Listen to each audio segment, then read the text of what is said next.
नमस्कार।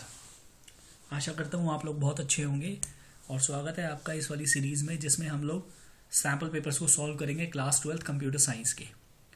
आज हम लोग उठा रहे हैं कंप्यूटर साइंस का सीबीएसई का ही सैम्पल पेपर जो उन्होंने 2023-24 के लिए रिलीज़ किया था और इसमें से हम लोग आज फर्स्ट चैप्टर जो हमारा बेसिक्स ऑफ पाइथन को टेस्ट करता है उससे रिलेटेड क्वेश्चंस को हम लोग पिक करेंगे आज के लेक्चर में।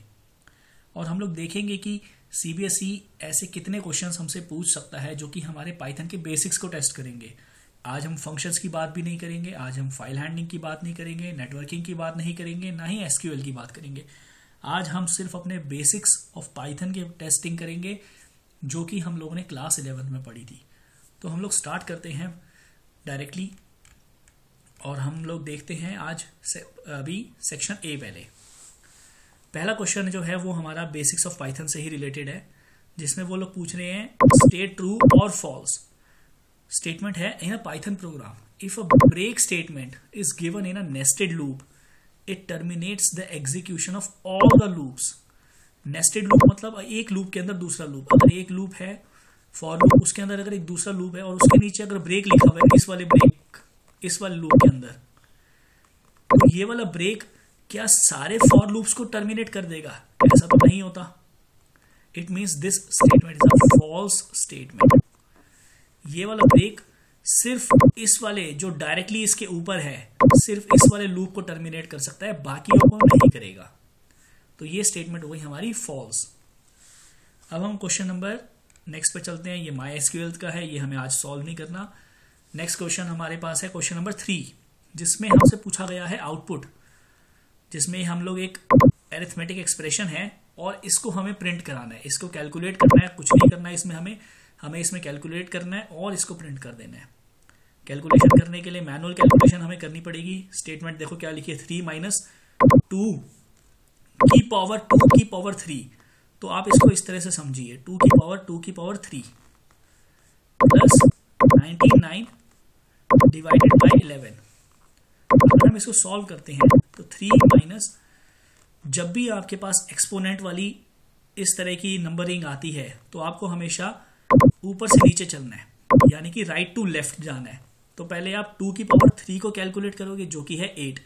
सो 2 की पावर 8 प्लस 99 डिवाइडेड बाई 11। अब 99 को जब आप डिवाइड बाई 11 करोगे तो 9 आता है, लेकिन यहां पर ये ध्यान रखना है, आपने लिखना है 9.0, क्योंकि जो सिंगल डिवाइड है वो हमेशा एक फ्लोट वैल्यू रिटर्न करता है। तो 9.0 बन जाएगा। तो 3 माइनस 256 प्लस 9.0। आप इसको सॉल्व करेंगे तो आपको मिलेगा इसका आंसर -244.0। क्या ऐसा ऑप्शन है? Option number C is the correct answer. ठीक है, हमें पेपर में भी इसी तरह से सॉल्व करना है इन क्वेश्चंस को। नेक्स्ट क्वेश्चन देखते हैं, क्वेश्चन नंबर 4। यस, ये भी हमारा बेसिक्स ऑफ पाइथन से ही रिलेटेड है। इसको एक बार सॉल्व करने की कोशिश करते हैं। एक स्ट्रिंग, इसका हमें आउटपुट बताना है। जब भी आउटपुट वाले क्वेश्चन आपके पास आएंगे थोड़ा बहुत हमें मैनुअल वर्किंग करनी ही पड़ेगी, तभी हम करेक्ट आउटपुट दे पाएंगे, क्योंकि हमारे पास उस समय कंप्यूटर नहीं होगा, टर्मिनल नहीं होगा जिसमें हम पाइथन को रन कर सके। तो हमें मैनुअली खुद ही उस प्रोग्राम को इंटरप्रेट करना है और लाइन बाय लाइन चला के उसका आउटपुट निकालना है। सबसे पहले यहां पर एक स्ट्रिंग बनाई हुई है जिसमें लिखा हुआ है पाइथन इज फन। फिर बोला गया एल नाम का एक वेरिएबल है जो कि एस डॉट स्प्लिट के बाद बन रहा है। अगर हम एक स्ट्रिंग को स्प्लिट करते हैं और उसके ब्रैकेट में कुछ नहीं लिखा तो वो बेसिकली क्या करेगा, जितने भी स्ट्रिंग में स्पेसेस हैं, देखो यहां पर पाइथन के बाद एक स्पेस है, इज के बाद एक स्पेस है, तो इस वाली स्ट्रिंग को स्प्लिट कर देगा, तोड़ देगा स्पेसेस के अक्रॉस। तो वो एक लिस्ट बना देता है उनको तोड़ के। तो कहने का मतलब है कि एक वर्ड हो जाएगा पाइथन, फिर दूसरा एलिमेंट होगा is and third element is fun. तो ये एक लिस्ट बना देता है स्प्लिट फंक्शन जो है स्पेसेस के अक्रॉस तोड़ के, और इसको इन्होंने वैल्यू को डाल किसमें दिया, एल नाम के वेरिएबल में। तो हम लोगों ने इस लाइन तक सॉल्व कर लिया। अब ये बोल रहा है कि एस न्यू करके एक वेरिएबल बनाया है इन्होंने, जिसमें ये बोल रहे हैं डैश से ज्वाइन कर दो, dash dot join L0 dot upper. अब इसको 1 by 1 करना है हमें सॉल्व, 1 by 1 सॉल्व करना है। वरना इसमें हमसे गलती हो सकती है। अब इसको वन बाय वन कैसे सॉल्व करना है, देखो जब हमें बोला गया डैश से ज्वाइन करना है, एल क्या है, ये वाली लिस्ट है, तो एल जीरो डॉट अपर, एल जीरो क्या है, पाइथन जो एक स्ट्रिंग है, इसको डॉट अपर कर दिया तो कहने का मतलब है पाइथन, इस तरह के बन गया। फिर इसमें हमने क्या करा, इसको डैश से ज्वाइन करना है तो मतलब इसके बाद एक डैश लगा जाएगा। फिर L1, L1 क्या है, इज स्मॉल में है तो वो स्मॉल में रहेगा।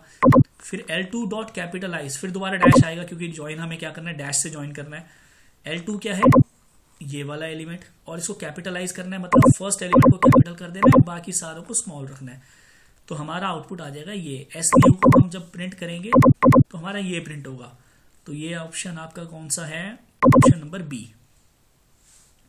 ठीक है, आई होप यहां तक कोई डाउट नहीं है, क्योंकि हम लोग बहुत स्लोली चल रहे हैं इस प्रोग्राम में। ये माई एसक्यूएल का है, इसको छोड़ दो, नेटवर्किंग का क्वेश्चन है, इसको छोड़ दो। नेक्स्ट आगे बढ़ते हैं, क्वेश्चन नंबर 7 हमारा बेसिक्स ऑफ पाइथन से रिलेटेड है। Which of the following will delete the key value pair, की वैल्यू पेयर को हमें डिलीट कर देना है ऑल टुगेदर, जिसमें की वैल्यू है रेड। हमें पता है डिक्शनरी में कीज होती हैं और वैल्यूज होती हैं उनके कॉरस्पॉन्डिंग, तो की और वैल्यू के पेयर होते हैं। तो अगर मैं चाह रहा हूं कि अगर कोई एक ऐसी की बनी हुई है रेड, मान लो कोई डिक्शनरी है जिसमें एक रेड नाम की है जिसकी कुछ भी वैल्यू है, तो अगर मैं इस वाले की वैल्यू पेयर को ही डिलीट करना चाहता हूं तो मैं क्या लिखूंगा, मैं लिखूंगा डेल D1 ब्रैकेट में की वैल्यू इन्वर्टेड कॉमर्स के अंदर जो कि है रेड। ये ध्यान रखना है, डेल डॉट नहीं होगा, डिलीट वर्ड नहीं होगा, D1 डॉट डेल नहीं होगा। हमेशा याद रखना है पहले डेल लिखा जाता है, डेल के साथ कोई भी डॉट नहीं लगता, डेल D1 और ब्रैकेट में जिस एलिमेंट को, जिस की को आप डिलीट करना चाहते हो वो वाली की आप मेंशन करेंगे। ठीक है, नेक्स्ट देखते हैं question. Consider the statement given below and choose the correct output from the given options. एक हमें, हाँ ये वाला भी हमारा बेसिक्स ऑफ पाइथन का क्वेश्चन है। हमें एक स्ट्रिंग दी हुई है जिसमें ये मेंशन्ड है, हमें पहले प्रिंट करना है प्राइड -2 :2 -2। इट मींस यहां पर हम क्या कर रहे हैं, स्लाइसिंग कर रहे हैं, किसकी, स्ट्रिंग की। यहां पर हम स्ट्रिंग्स की स्लाइसिंग कर रहे हैं। तो ये वाली स्ट्रिंग जो है इसको हम स्लाइस कर रहे हैं, जिसमें ये हमारा एलिमेंट है स्टार्ट, ये स्टॉप और ये स्टेप। स्टार्ट वाला क्या है, -2। नेगेटिव इंडेक्सेस हमारे किस तरह से काम करते हैं, y का इंडेक्स होगा -1, c का इंडेक्स होगा -2। तो कहने का मतलब है कि मुझे c से स्टार्ट करना है और 2 तक जाना है। तो 2 तक जाने के लिए हैश का इंडेक्स है 0, g का 1 और इस वाले 2 का इंडेक्स है 2। तो मतलब मुझे c से लेकर 2 तक जाना है और स्टेपिंग कितनी लेनी है मैंने, -2 की, मतलब उल्टा कदम चलने हैं मुझे, सी से लेकर यूं उल्टा चलना है मेरे को और 2 कदम लेने हैं। कहां तक जाना है, इस वाले 2 तक। तो मैं यहाँ पे एक गोला बना देता हूँ और यहाँ पर एक गोला बना देता हूँ। अब मुझे यहाँ से स्टार्ट करके उल्टा चलना है। तो चलो आउटपुट बना देते हैं, स्लाइस बनाते हैं। सबसे पहले आ गया सी, फिर 1 2, हमारा आउटपुट आ गया ई। जस्ट अ सेकेंड, डिवाइस में कुछ इशू है।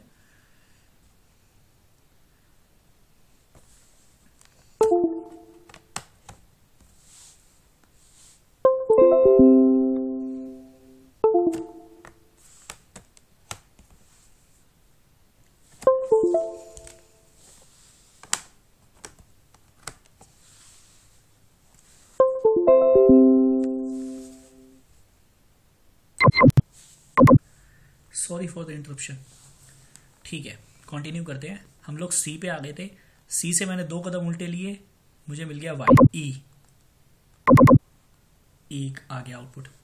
फिर ई से उल्टे चले 2 कदम, आई से उल्टे 2 कदम, दोबारा ई से उल्टे 2 कदम, पी, और पी से उल्टे 2 कदम, 0। हम अपने स्टॉप के पास पहुंच चुके हैं। तो हमारा आउटपुट आ गया। हमारा आउटपुट क्या है, ये है। ठीक है, इस तरह से ही हमने आउटपुट वाले क्वेश्चंस को सॉल्व करना है, वरना पेपर में नंबर दे दोगे फ्री फंड के एग्जामिनर को। नेक्स्ट क्वेश्चन में चलते हैं। Which of the following statements would give an error. Error किस किस से आने की संभावना है? देखो ये टपल बना रखा है, टपल देखते ही आपके दिमाग में सबसे पहले आना चाहिए कि ये एक इम्यूटेबल डेटा टाइप है, इसमें आप चेंजेस नहीं कर सकते। आप टपल को प्रिंट कर सकते हो, टपल में एक 50 ऐड करके वो कर सकते हैं। टपल ऑफ 3 कितना है? 0 1 2 3, बेसिकली 50 प्लस 50 को आप प्रिंट कर सकते हो, ये भी ठीक है, ये भी ठीक है। टपल में से एक मैक्सिमम वैल्यू निकाल के जो कि है 80, आप उसको भी प्रिंट कर सकते हो, ये भी ठीक है। बट टपल ऑफ 4 को आप 80 मतलब 0 1 2 3 4, इस एलिमेंट को आप भले ही ये 80 है पर आप उसको दोबारा 80 नहीं बना सकते क्योंकि ये इम्यूटेबल डेटा टाइप है। तो अगर आप देखोगे तो आपको स्टेटमेंट नंबर 4 में एक एरर मिल जाएगा। तो यही हमारे इस क्वेश्चन का आंसर है। अब हम चलते हैं, ये वाला भी हमारा उसमें आ गया, फंक्शंस वाले चैप्टर से देखेंगे हम इसको, फंक्शंस एंड मॉड्यूल्स में। ये मॉडर्न वाला आ गया, कंप्यूटर नेटवर्क आ गया, ये फंक्शंस वाला आ गया हमारा, जिसमें हम ग्लोबल लोकल को देखेंगे। क्वेश्चन नंबर 13 देखते हैं। Yes, state whether the following statement is true और false, an exception may be raised, may be लिखा है, even if the program is syntactically correct. मतलब अगर आपने कोई प्रोग्राम बनाया है पाइथन का और उसमें सारा सिंटैक्स आपने सही लिखा है, पर फिर भी उसमें क्या एक्सेप्शन आ सकती है? तो उसमें एक्सेप्शंस आ सकती हैं। फॉर एग्जांपल, अगर आपने एक प्रोग्राम लिखा जिसमें आपने x is equal to 8 input कराया यूजर से, y is equal to 8 input कराया आपने यूजर से, आपने 2 इंटीजर इनपुट ले लिए और आप z को प्रिंट करा रहे हो जो कि है x डिवाइड बाय y, और आप लिख रहे हो प्रिंट z। अगर यूजर ने y की वैल्यू, आपका प्रोग्राम सिंटैक्टिकली करेक्ट है, सारा सिंटैक्स आपने ठीक लिखा है, प्रोग्राम आपने ठीक लिखा है, पर अगर आपने y की वैल्यू यूजर ने उसमें 0 डाल दी तो उस समय हमारे पास एक एक्सेप्शन रेज हो जाएगी, 0 डिवीजन एरर करके, कि आप 0 से डिवाइड नहीं कर सकते किसी भी नंबर को। तो भले ही आपका प्रोग्राम सिंटैक्टिकली करेक्ट था पर फिर भी उसमें एरर एक्सेप्शन रेज हो रही है। तो this statement is true.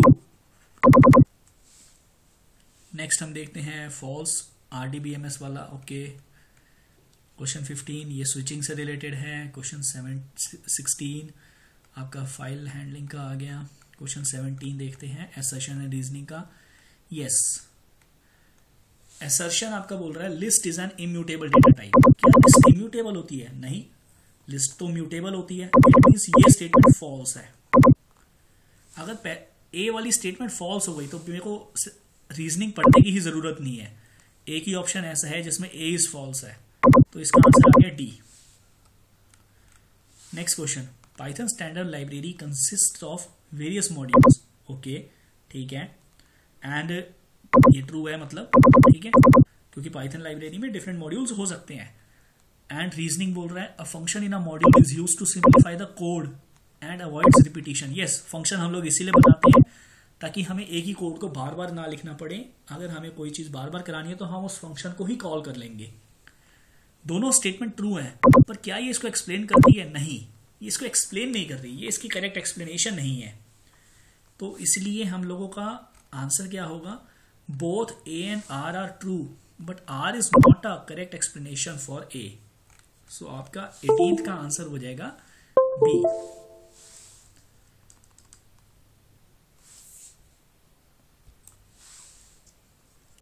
B. Okay, next question देखते हैं। अब हमारा 19th वाला ये नेटवर्किंग से रिलेटेड है। 20, यस, ये हमारा क्वेश्चन बेसिक्स ऑफ पाइथन का है। और अगर आप लोगों ने नोट किया हो, हम लोग सेक्शन बी में एंटर कर चुके हैं, और सेक्शन ए में अगर आप लोग काउंट करेंगे तो हमने टोटल सेक्शन ए में टोटल हमारे पास 9 क्वेश्चंस ऐसे थे जो कि हमारे बेसिक्स ऑफ पाइथन के हैं। इसका मतलब 9 मार्क्स हमारे बेसिक्स ऑफ पाइथन से बन जाते हैं।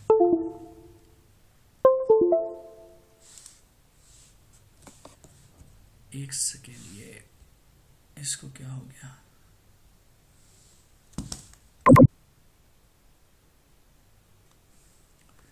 तो 9 मार्क्स हमारे बेसिक्स ऑफ पाइथन के हैं। सॉरी क्योंकि ये मेरी डिवाइस अभी थोड़ा सा माल फंक्शन कर रही है, पर ओके हम मैनेज कर लेंगे थोड़ा बहुत। इसको मैं इरेज कर देता हूँ इस सबको। तो सेक्शन ए में हम लोगों ने देखा कि 9 मार्क्स का हम लोगों का कवर हो जाता है इसी के थ्रू। अब हम सेक्शन बी में एंटर कर रहे हैं। सेक्शन बी में हम लोगों का क्वेश्चन 19 जो है वो नेटवर्किंग से रिलेटेड है। क्वेश्चन 20 हमारा बेसिक्स ऑफ पाइथन का ही है, जिसमें हम लोगों को एक इनकरेक्ट कोड दे रखा है पाइथन का और हमें बोला गया है इसको करेक्ट करो। हम लोग इसको बोल सकते हैं कि ये फंक्शन से रिलेटेड भी है वैसे, क्योंकि इसमें मुझे एक फंक्शन दिख रहा है, पर ओके अब मैंने बोल दिया तो इसमें उठा लेते हैं हम लोग। तो इस वाले कोड को हम लोग करेक्ट करते हैं। सबसे पहले तो हम लोग अगर फंक्शन बना रहे हैं तो डिफाइन नहीं होता, वो होता है डेफ।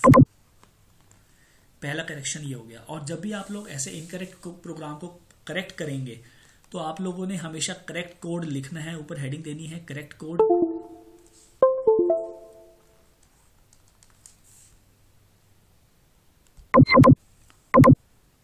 और उसके नीचे आपने लिखना है अपना पूरा करेक्ट कोड। आपने हेडिंग देनी है करेक्ट कोड करके, और जितना भी कोड है इस पूरे कोड को आपने रीराइट करना है after the correction. Incorrect code लिखने की जरूरत नहीं है, बट मेक श्योर कि जब आप करेक्ट कोड लिखेंगे तो उस करेक्ट कोड में आपने अपनी करेक्शंस को अंडरलाइन करना है। जैसे मैंने यहाँ पर डिफाइन का डेफ लिखा है तो मैं उस डेफ को अंडरलाइन करूंगा। आपको फंक्शन का नाम चेंज करने की जरूरत नहीं है। मैं बहुत बार देखता हूँ बच्चे फंक्शन का नाम चेंज कर देते हैं, वो आपको जरूरत नहीं है चेंज करने की। आपने सिर्फ कोड को करेक्ट करना है, आपने उसमें नाम चेंज करने से कोई करेक्शन नहीं हो रही है आपकी। उसके बाद जो नेक्स्ट हमें मिल रहा है वो मिल रहा है यहाँ पे W, ये वाइल का जो है W स्मॉल में होता है।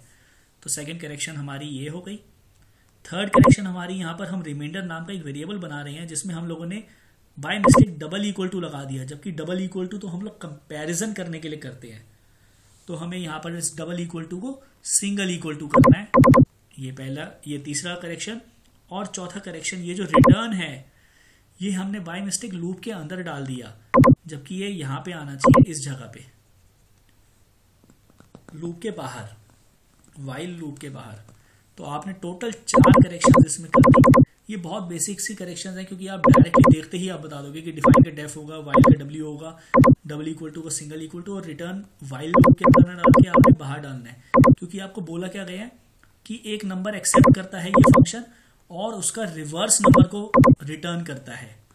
तो रिवर्स लूप के अंदर नहीं हो रहा अभी, जब लूप खत्म हो जाएगा तब हमारा नंबर जो है वो रिवर्स हो चुका होगा, इसीलिए हम उसको लूप के बाहर आने के बाद ही रिटर्न करेंगे।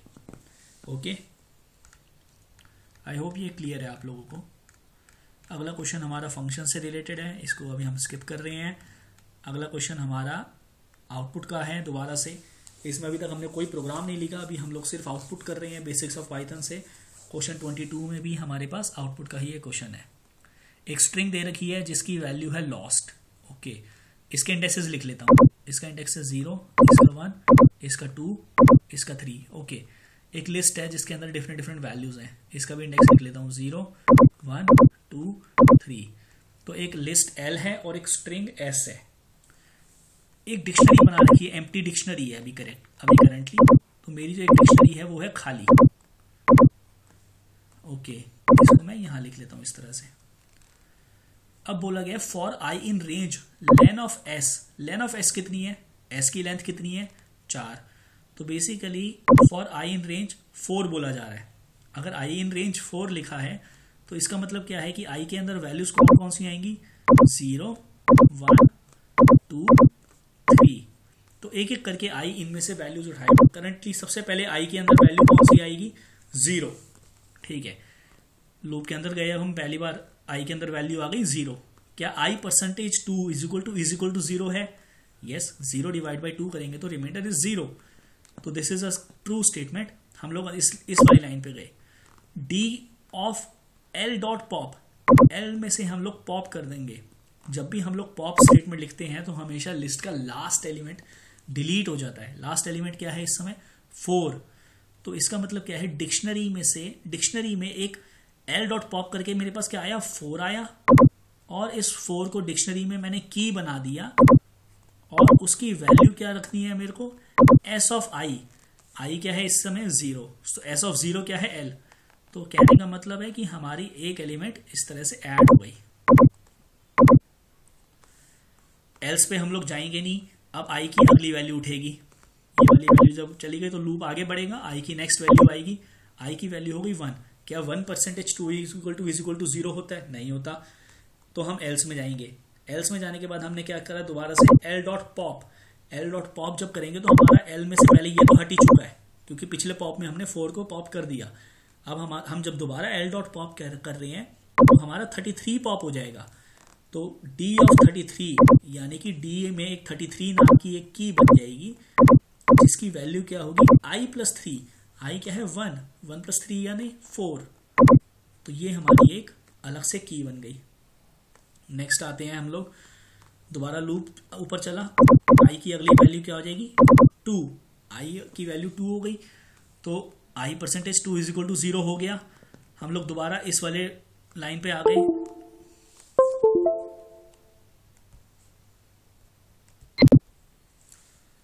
जिसमें हम लोगों ने डी में एल डॉट पॉप करा। 33 ऑलरेडी पॉप हो चुका है, अब एल डॉट पॉप करूंगा तो दोबारा क्या पॉप हो जाएगा, 21 विल बी पॉप्ड। तो डी ऑफ 21, अब 21 नाम की एक की बन जाएगी और उसकी वैल्यू मैंने क्या रखनी है, एस ऑफ आई। आई मेरा इस समय कितना है 2, सो एस ऑफ 2 कितना है एस। तो हमारा इसमें क्या सेव हो जाएगा, एस नाम की एक स्ट्रिंग आ जाएगी डिक्शनरी की 21 वाली वैल्यू में, 21 वाली की में। अब आई की दोबारा लूप ऊपर जाएगा, आई की दोबारा वैल्यू इंक्रीमेंट होगी, आई की वैल्यू हो गई 3% 2 0 नहीं होता, तो वो एल्स में जाएगा। इस वाली लाइन पे आया तो डी में से अब क्या पॉप होगा, एल में से क्या पॉप होगा 10। सो डी ऑफ 10 एक नाम की बन जाएगी, जिसकी वैल्यू क्या होगी, आई प्लस 3। आई कितना है 3, 3 प्लस 3 6। तो ये मेरी डिक्शनरी बनके तैयार हो जाएगी। अब आई की और कोई वैल्यू है नहीं, तो मैं इस लूप से बाहर आ जाऊंगा, मैं इस वाली स्टेटमेंट पे पहुंच जाऊंगा सीधा। जब मैं इस वाली स्टेटमेंट पे पहुंच गया तो ये बोल रहे for k comma v in d dot items. हमें पता है जब हम डी डॉट आइटम्स की बात करते हैं तो हमारे पास की और वैल्यू दोनों एलिमेंट्स आ जाते हैं। तो के वाले वेरिएबल के अंदर आ जाएंगी कीज और वी वाले वेरिएबल के अंदर आ जाएंगी वैल्यूज। तो कहने का मतलब है कि के के अंदर क्या आएगा 4, 33, 21, 10 और वी के अंदर क्या आएगा L 4 S 6। हमें प्रिंट क्या करना है, की और वैल्यू के पेयर्स को प्रिंट करना है, which will be separated by star. तो आपका आउटपुट क्या आएगा 4 star L 33 star 4 21 star S 10 star 6। ये आपके इस प्रोग्राम का आउटपुट आ जाएगा। आई होप यहां तक आपको क्लियर है। इसमें कोई डाउट होना नहीं चाहिए क्योंकि ये बहुत इजी सा था। बस हाँ थोड़ा लंबा है प्रोग्राम, क्योंकि तो इसको मैनुअली सॉल्व करने में टाइम लग जाता है, but it is an easy program. अगला क्वेश्चन भी हमारा जो है इसी से रिलेटेड है, बेसिक्स ऑफ पाइथन से, जिसमें हम लोगों को एक इंटरनल ऑप्शन दिया है कि हम लोग या तो ऊपर वाला पार्ट सॉल्व करें ये दोनों, या फिर ये वाला पार्ट सॉल्व करें। हमें क्या करना है, पाइथन स्टेटमेंट लिखनी है for each of the following using built in functions only. Built in function only, आपको अपना प्रोग्राम खुद नहीं बनाना। पहला क्या करना है, एक list to insert an element 200 at the third position in the list L1। So you have to assume कि एक लिस्ट L1 है, उसमें थर्ड पोजीशन पे, थर्ड पोजीशन यानी 2 इंडेक्स पे, पोजीशन थर्ड है पर उसका इंडेक्स 2 होगा, तो सेकंड इंडेक्स पे आपको एक एलिमेंट जोड़ना है 200। तो आपने सिर्फ क्या लिख देना है, आपने लिख देना है L1 डॉट इंसर्ट 200। इसका मतलब क्या है कि आपने 2 को जोड़ना है 200 वाले 200 को जोड़ना है 2 वाले इंडेक्स पे, तो वो अपने आप थर्ड पोजीशन पे जाके बैठ जाएगा।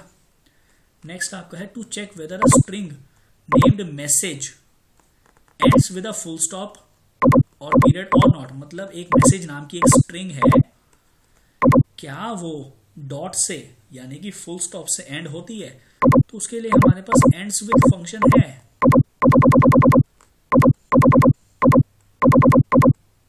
हम इससे चेक कर लेंगे कि क्या वो उससे एंड होता है, तो हम इसके थ्रू वो ट्रू या फॉल्स हमें वो बता देगा कि वो उससे एंड होता है या नहीं होता। ये हो गया आपका पहला पार्ट इस क्वेश्चन का। सेकंड पार्ट हम लोग देख लेते हैं इसी क्वेश्चन का, जिसमें हमें बोला जा रहा है लिस्ट नेम्ड स्टूडेंट एज। एक लिस्ट है जिसका नाम है student age, stores the age of students of a class, right a Python command to import the required module. हम लोग किसी मॉड्यूल को इंपोर्ट भी कर सकते हैं, and using built in function to display the most common age value from that given list.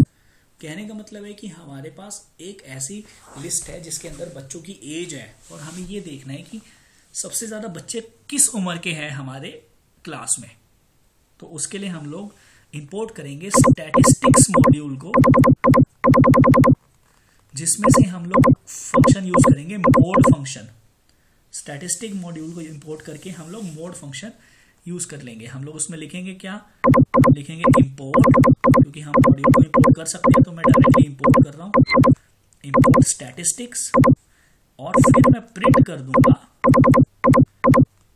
Statistic module के अंदर जो मेरा मोड फंक्शन है,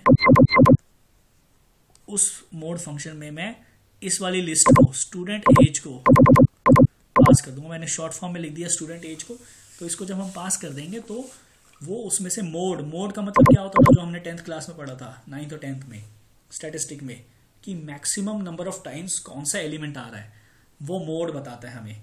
तो स्टैटिस्टिक मॉड्यूल में ऑलरेडी एक मोड फंक्शन है, हम लोग डायरेक्टली उसको यूज करके, क्योंकि हमें अलाउड है कि हम लोग बिल्ट इन फंक्शंस को यूज कर सकते हैं, तो हम लोग अपना यहाँ पर प्रोग्राम बनाने में टाइम खराब नहीं करेंगे, रादर हम लोग इंपोर्ट करके डायरेक्टली उसको प्रिंट करा देंगे।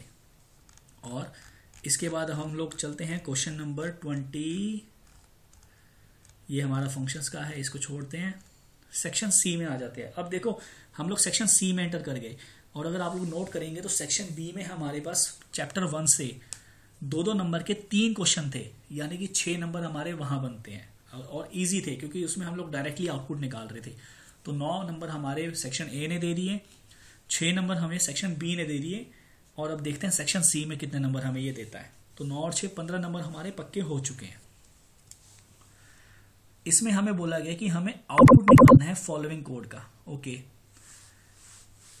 ये क्या है, एक टेक्स्ट 1 करके एक हमारे पास स्ट्रिंग है, और एक टेक्स्ट 2 करके है जिसमें एक एम्प्टी स्ट्रिंग है। ठीक है, हमें ये बोला गया है एक आई नाम का वेरिएबल जिसकी वैल्यू इनिशियली क्या है 0 है, और वाइल लूप बनाया है। ठीक है, हम लोग स्टार्ट करते हैं इसका आउटपुट बनाने का। अगर हम देखें टेक्स्ट 1 को, T1 लिख लेता हूं इसको, I N, थोड़ा गैप करके लिख रहा हूं ताकि मैं इंडेक्सेस भी लिख सकूं। ये एक स्ट्रिंग है आपके पास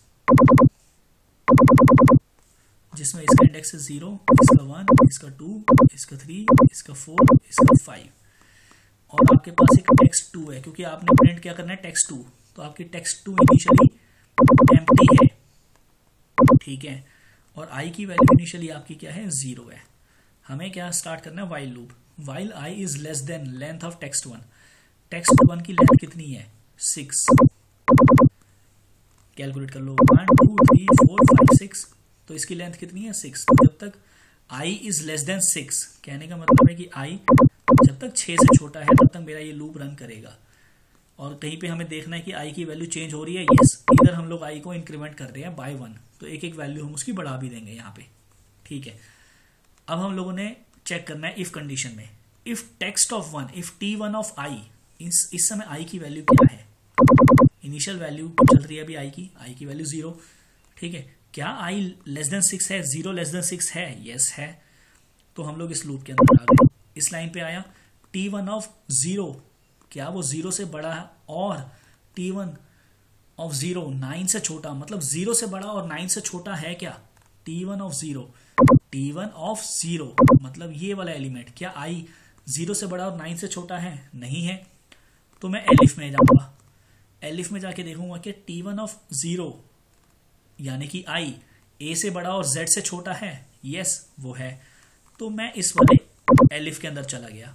तो T2 के अंदर मैं अपेंड कर दूंगा T2 plus text 1 of i plus 1, कहने का मतलब है कि T2 की जो इनिशियल वैल्यू थी एम्प्टी थी, T2 के अंदर ही मैं उसको जोड़ दूंगा और T1 में से मैं उठा लूंगा i+1। i+1 यानी i क्या है 0, 0 + 1 1।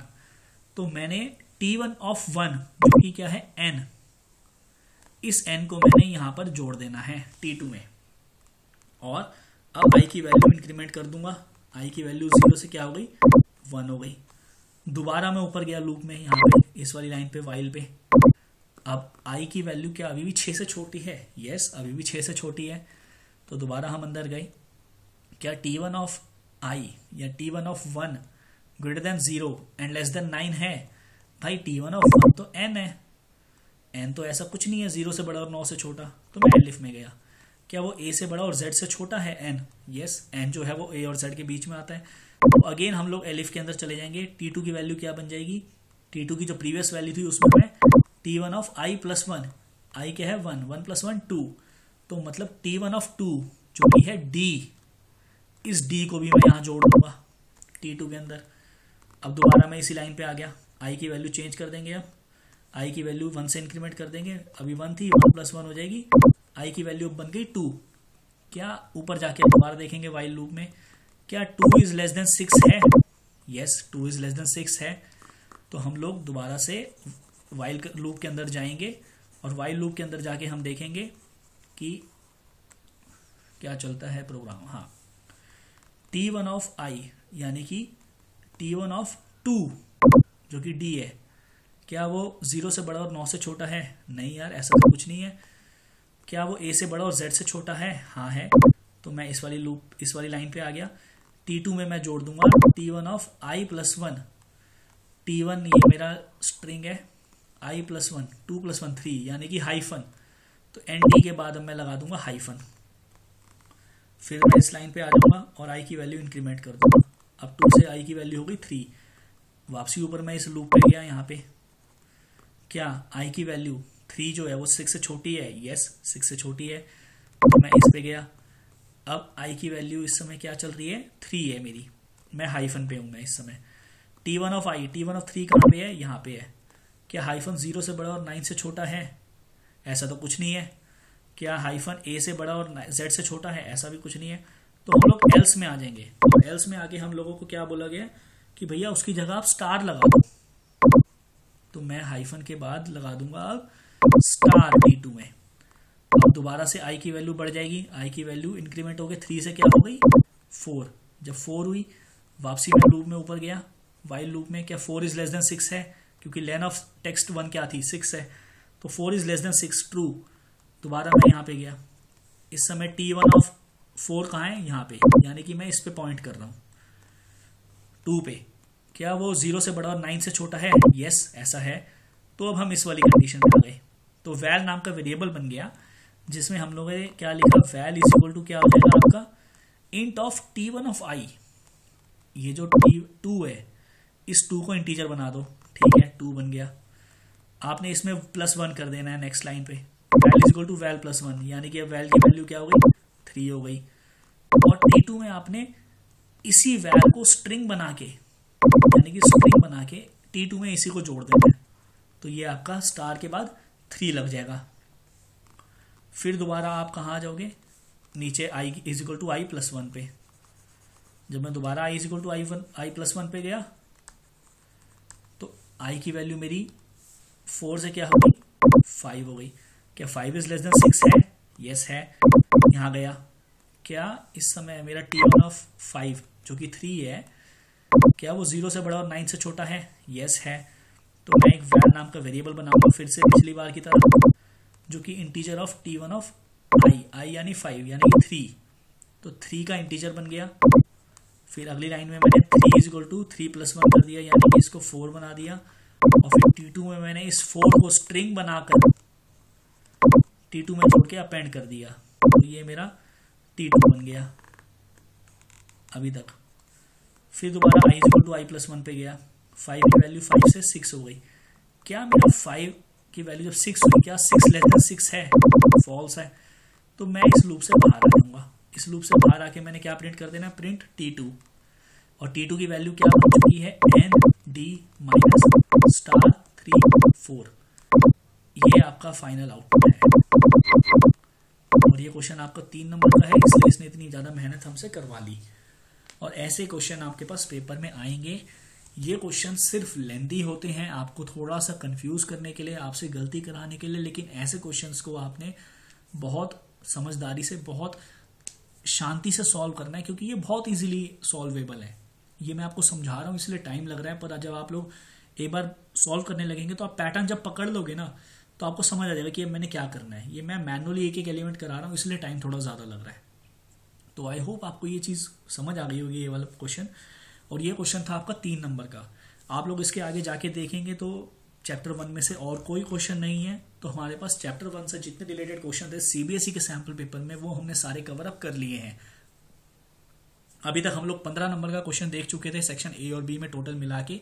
सेक्शन सी में ये वाला क्वेश्चन इकलौता है जो कि हमारे बेसिक्स ऑफ पाइथन से मुझे दिखा है, जो कि है 3 नंबर का। तो अगर हम देखें तो 15 + 3 18 नंबर का हमारा सिर्फ चैप्टर 1 से आने की उम्मीद है।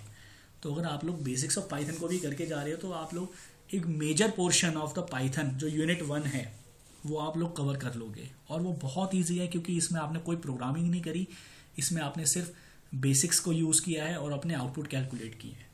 तो आई होप आपको ये समझ आया होगा। और नेक्स्ट सीरीज में भी, नेक्स्ट वीडियो में भी हम लोग इसी सैम्पल पेपर को उठाएंगे, और अब हम अगले चैप्टर फंक्शंस एंड जो डिफरेंट मॉड्यूल्स थे उससे रिलेटेड जितने क्वेश्चंस हैं उनको सॉल्व करेंगे।